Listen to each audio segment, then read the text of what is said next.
Welcome to In or Out, a rapid fire game where we discuss a handful of NBA topics and determine where we stand.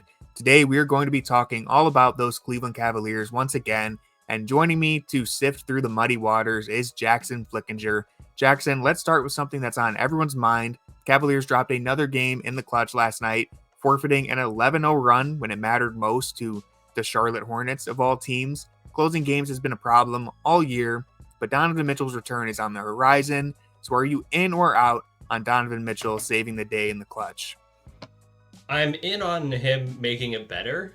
I'm not in on him like saving everything just because I think over the last 2 years we've seen that this isn't a good clutch team.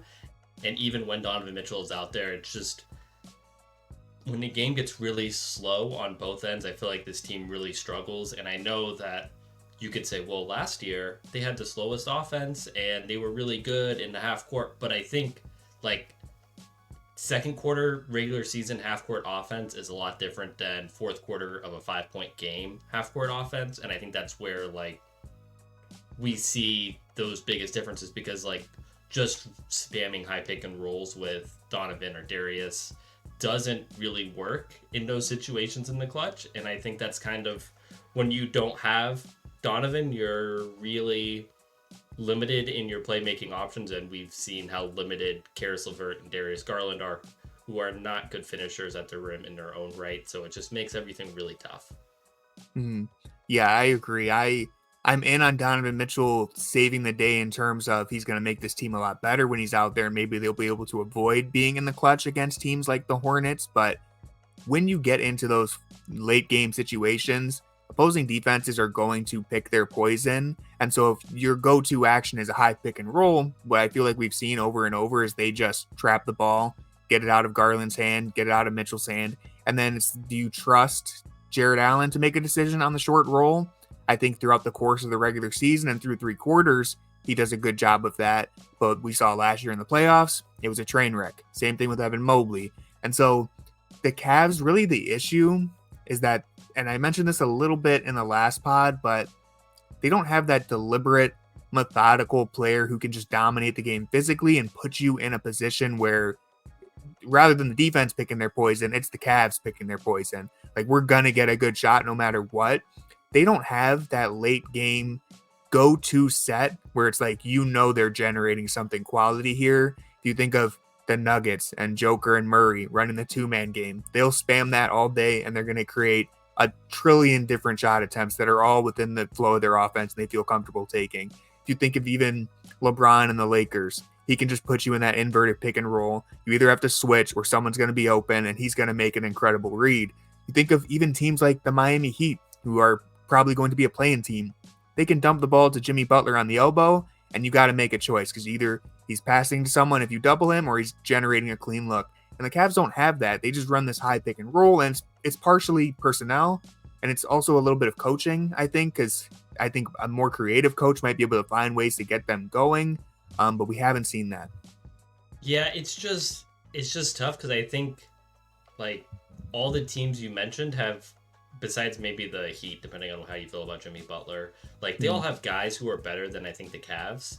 Even as good as we think Donovan Mitchell is, like LeBron's better, Giannis is better. Like you're just mentioning guys who are better, and when the better your player is, especially like I think the gap between the 15th best player and the 35th best player is not that wide, but the gap between like the 12th best player and the fourth best player is really wide. And I think that's kind of where Donovan Mitchell's playmaking really has improved a bunch, but there's still room to improve. And I think these late game situations is where if he could do more on the ball or more creating for others, I think that's where it would really help. And it also kind of like, it's tough when you have two bigs out there. Like, I know that that's something that it's like low hanging fruit, but really it is, late in games, if you have two bigs, it's really hard to get to the basket, and it's really hard to get one of them going to the basket. So I'm interested to see how JB manages that once you have more options, once Wade comes back.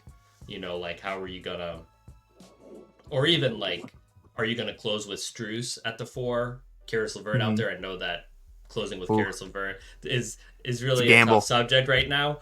But like, so I think there's some things that the Cavs could do, but it's just we haven't seen them play that many clutch games fully healthy, and the ones that we have seen them play haven't really been good. So Yeah, I think ideally, if you are playing the two bigs, we've seen flashes of, again, like I said, they'll trap the high pick and roll, hit Allen on the short roll. You have right. Strus space in the corner, so you can either lob to Mobley, or if that low man comes over, you get a kick out to the corner. That's what you'd want, but how easy is it for a team to take that away in the playoffs? It comes down to Donovan Mitchell. Hope he's grown a lot as a playmaker, but is he going to make that pass to Allen? We didn't see that really much in the playoffs. He tried to force the issue, and is If Garland you're even capable of doing that consistently? if you're playing against the Cavs and you could say, all right, we have Donovan Mitchell with the ball in his hands at the game on Yeah. the line, or we have Jarrett Allen at the free throw line with the game on the line. Like, what are you? You know like, what they're are gonna you do. choosing? Right. Mhm. So that's where it's really tough, because that pass to that little short arm pass to Mobley, that's a tough pass. Mhm. Like, that's why even somebody as skilled as Donovan Mitchell can't really make that pass every time. Like, that's where Garland, like, his passing ability really stands out, because he can make that pass. Like, it's not an easy pass to make every time, and you're forcing Jarrett to pick up the ball, decide whether he's going to shoot, pass to the corner, or try to lob it to Mobley. That's a really tough decision that somebody who, I know Allen's improved a bunch, but like in the last minute of a game, that's not really what you want. And we're talking about like, oh yeah, Jokic can run a pick and roll, an inverted pick and roll with Murray. Yeah. Like, yeah, that's gonna Mhm. work every time. Like the Cavs is like, yeah, well, we could have Jarrett Allen create at the free throw line. Like, yeah, it's really tough to see where these problems could come from. So that's where I think the Cavs are really limited. And I know there's a lot of, you can blame coaching for not. I think if JB doesn't have a strong suit, I think it's these late game half court offenses. You see these ATOs, I think, have sometimes been not super creative. Mhm. I think that's an area where he doesn't excel in. So yeah, it's really not surprising when you take a step back and just kind of see, this team perform in the clutch. And when this team was playing its best, it wasn't playing any close games. When they won 18 out of 20, I believe there were more games decided by 15 points than under 10. So that's, Mhm. like they're not really So that's ideal. like that's, but in the playoffs, you're not going to be doing that. I mean, unless you're the Knicks playing the Cavs, and then I guess you are. But, in most situations, you're not going to be doing that. No, I agree. I think we covered everything there. Let's transition to talk about someone who everyone is losing their minds over. Some of it rightfully so. Darius Garland is having a nightmare of a season. He's really been up and down, probably more down than up would be a fair thing to say. But what I want to know is this an outlier of a season for Darius Garland, or is this close to who he is as a player? I think it can be both. Like, in the sense that this is an outlier season because we've seen him play a lot better than this, and we know that one of the things he focused on this offseason was getting bigger, getting stronger, so he can finish in the paint, and he was doing that really well in the beginning of the season, even though he was sucking in areas that he didn't really need to be. He was just really careless with the ball in the way that he hasn't, like, even now when he has turnovers, it's not like the careless turnovers we saw in the first month. Yeah. So, like, he can, so we've seen better versions of Darius, and we've even seen better versions and different versions of Darius this season. But one of the things I think this season does highlight, and I feel like we've seen it kind of in 2021 as well. I know that was like the first year he was an all-star.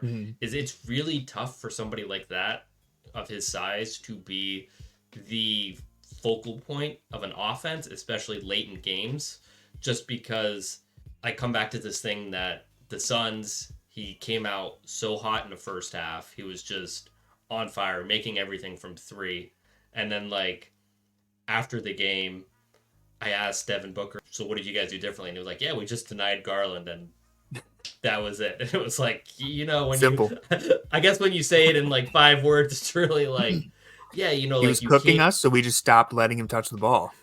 Right, and that's, obviously when you have Donovan Mitchell out there, that becomes very different, but I think it really Mm. kind of illustrates that he can't be the number one option on your team, or if he is your number one option, like number one perimeter option on your team, then I think you're going to be a really flawed team. And what we've seen is the Cavs have been a mediocre team with Donovan Mitchell out, and I think we've seen that where like they have the skills when everything's clicking to beat really good teams, but then they also can lose to the Hornets and lose to the Nets, pretty easily. Mm. Yeah, to that point about the 2021 season, and as we've seen, I think if there's one thing from this year that is Darius Garland, like it's really him, is that leading an entire offense on your own.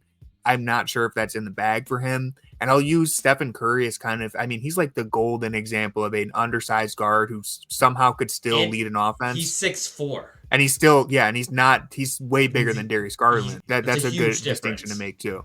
Like But even still, the difference between it's the same difference between Steph Curry and LeBron James in height as it is between like Darius Garland and Steph Curry, or at least yeah. it's like close to that. It's like that's a huge difference. Absolutely. And even then, yes, Curry still is someone who's considered a smaller guard. He's not really, but when you think of players who can control an entire offense, it's not players of Curry's size. And he's one of the greatest to ever do it at that size, and he still struggles. I mean, how many times you hear that Stephen Curry's not clutch? It's because, well, it can be really hard to generate offense for a guy like that. The key is Stephen Curry is really great at moving without the ball. And he's also developed into throughout his career, became a very good finisher at the rim. Darius hasn't been able to do that. Obviously, he's never going to be Stephen Curry, so that's not a bar I'm holding him to. I'm just using it as a comparison point to be like, yeah, no wonder Darius can't lead an entire offense on his own. There's like a handful of players his size who have ever been able to do it to any degree. So I think that's really good to bring up. Yeah, and like when we talk about Steph, he just moves so much off ball, and he has such a trust in Draymond to really just kind of orchestrate everything. And not that Darius doesn't trust Donovan, but that chemistry is so untapped, and there's really no other person to trust when Donovan's not out there, which makes it really tough because Karras is really good at setting up the bigs, but he's not really good at like spraying out to the perimeter, and he's not really good at, finding Darius Garland when he's coming off a screen, cutting to the, baseline like he was at the end of last game, and Karras said, "No, I'm just not going to pass it to you," and inbounds it elsewhere. So, like it's kind of the circumstance, but also I feel like this season really highlighted that your turn, my turn isn't the way for Darius to go, and that he needs to further develop his game so that he can fit in with a Donovan Mitchell. Because even if it's not Donovan Mitchell, he needs to fit in with whoever his teammate is to be the best version of himself and for the team to be their best. Definitely. And to wrap up the Garland discussion and kind of provide my answer to this one is that I do think I try to look at the big sample size. We have two great seasons, two stellar seasons from Garland, and then this one, which is easily the worst of the last three. I'd like to think that because of those first two seasons of him being great, and even this one there's been flashes this year. He's had really good games. It's easy to forget he led that victory over Philadelphia with Embiid on the floor, and Donovan Mitchell was not playing. He just led the team to a victory against Minnesota. He was in there when they beat Denver. He's had some very good games.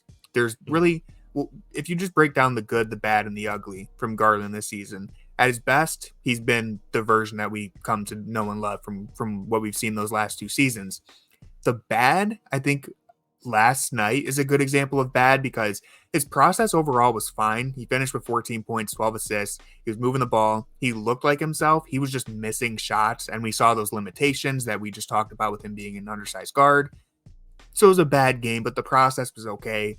And then you think of the ugly, which were some of those careless turnovers earlier in the year, not shooting the ball, which he actually did down the stretch against Charlotte. He had a couple open looks that he turned down, over dribbling, just not looking like a competent floor general, just not making quick decisions. That's the ugly. And we've seen all of that this year. I would just hope that there's so many factors that went into why he performed this way. Many of them are his own lack of performances, and some of them are outside of his control. I hope that next year or even in the playoffs, we see some sort of bounce back. it's just tough because he doesn't like he's so reliant on his outside shot that he doesn't have another way to consistently score that is really reliable. Like you think of Trae Young, who's an incredibly streaky outside shooter. Trae Young gets to the line so much, and like Darius, that's just not a part of his game. So it just makes it really tough. And I think we saw right after the All-Star break, he was just hitting everything from three, and you're like, oh, Darius is back. But then when he's not hitting everything, it's like, well, Darius isn't back. And you don't want somebody who has the ball all the time to, like, their game can't fluctuate that much. And if it does fluctuate that much, then your team's just not going to be very good. Yeah.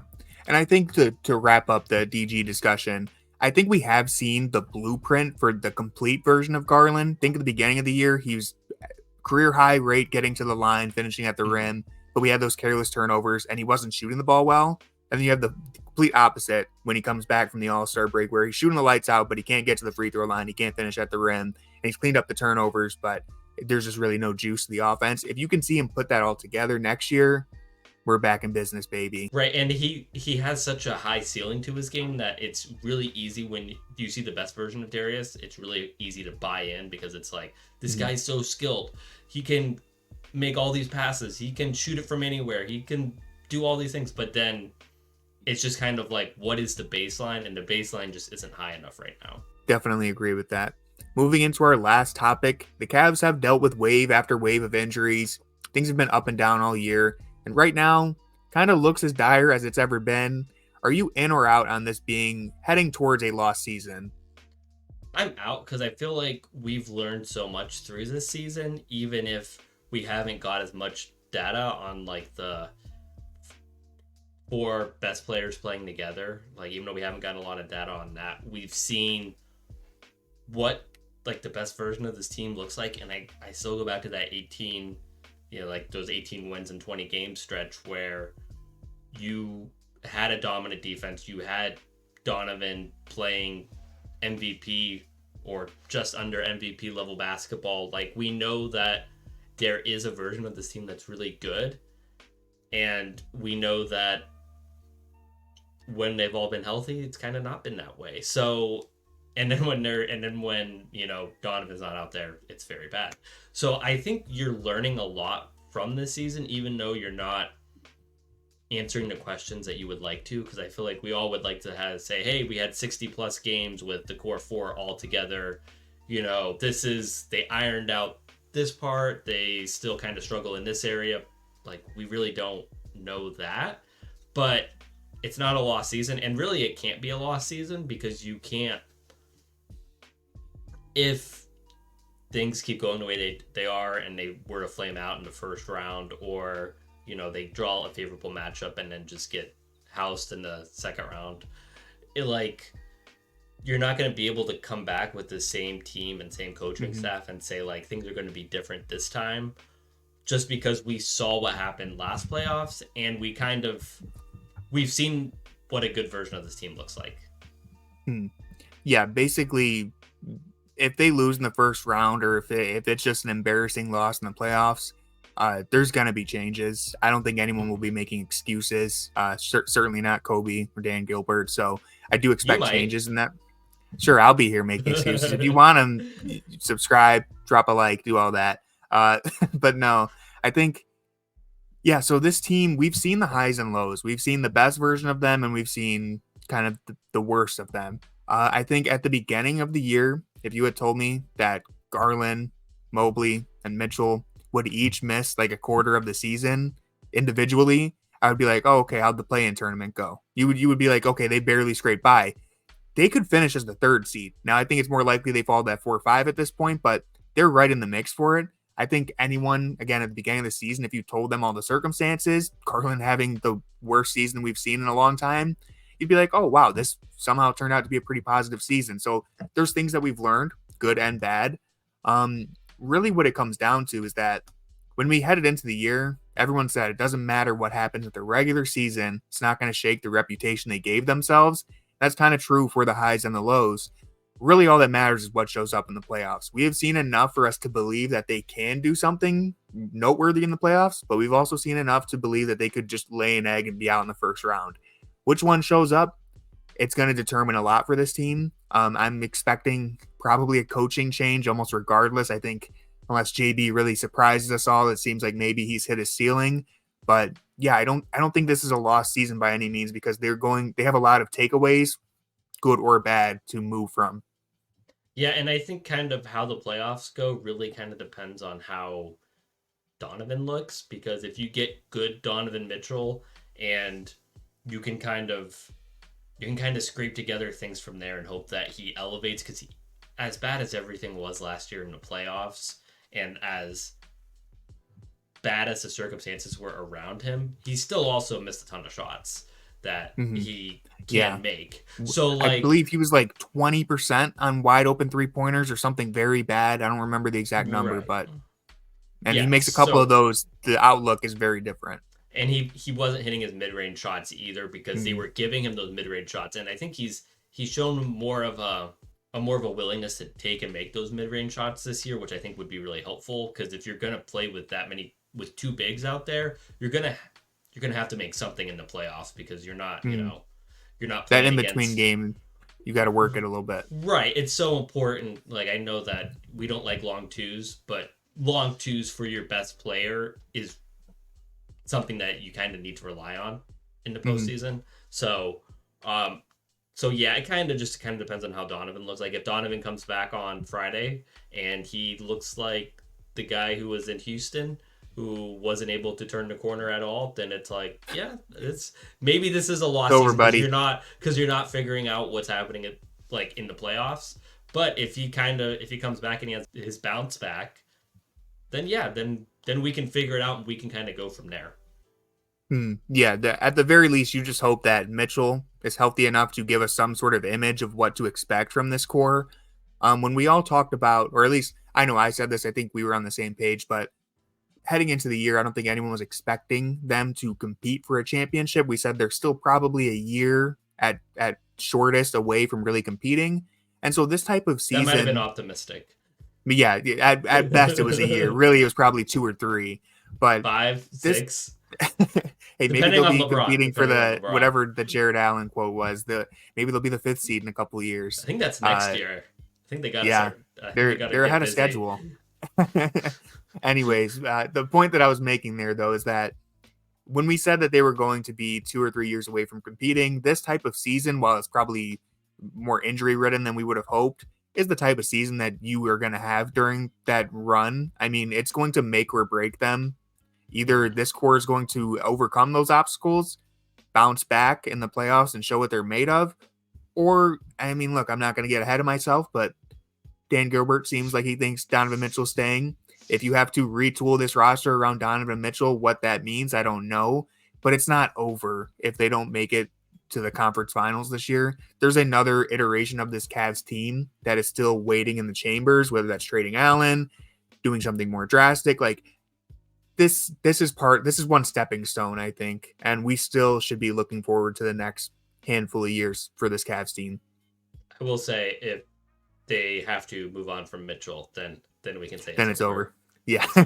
So if we have to move on from Mitchell, we're getting some draft picks in return, and we're firing up the lottery machine again. Well, the biggest problem is you don't have your own, so that's so you got to get them somewhere. Yeah. Then you're the Brooklyn Nets. Anyways, no, they're in a better spot because we know Evan Mobley has a high ceiling that he still can reach, or at least we hope that he can. Maybe he can't. Yeah, and we know that there's a better version of Darius Garland out there. Just this season, we're not seeing it, so it's not exactly the net situation. Oh no, which is really not that optimistic, but that's good. I feel like the last couple comments here made us sound way more pessimistic than we were trying to be here, but.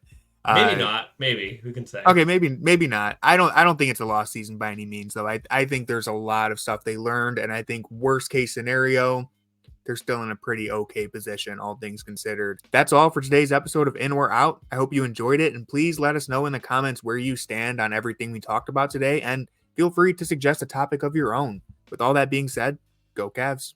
I agree. Go Cavs. Brian, what are you doing with Karis LeVert in the closing minutes?